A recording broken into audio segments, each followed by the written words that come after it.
Sir, laser hair removal છે એ કરાવવું જોઈએ કે ના કરાવવું જોઈએ? બહુ ગુડ ક્વેશ્ચન છે. બધા લોકોને લેસર હેર રિમૂવલ વિશે બહુ બધી ગળમથલ હોય છે, બહુ બધી ખોટી માન્યતા હોય છે.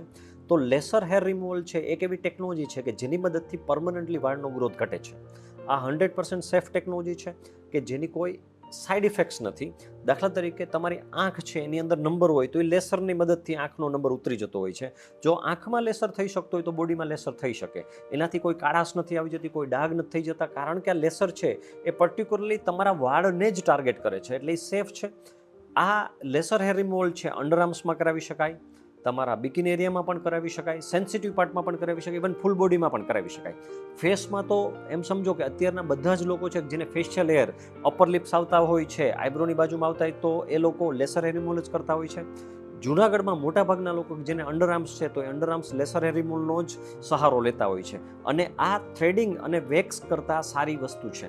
થ્રેડિંગ અને વેક્સથી લાંબા ગાળે તમને ઇન્ફેક્શન થઈ શકે, પિગમેન્ટેશન આવી શકે, અને લોંગ ટર્મમાં જુઓ તો કાયમી જે તમને ફ્રીડમ ના મળે અને તમારે થ્રેડિંગ અને વેક્સિંગ કરાવવું પડે, એને બદલે લેસર હેર રિમૂવલ છે એ પરમનન્ટ સોલ્યુશન છે. તો લેસર હેર રિમૂવલ સેફ છે અને દરેક વ્યક્તિ આનો લાભ લઈ શકે અને એની કોઈ સાઇડ ઇફેક્ટ્સ નથી.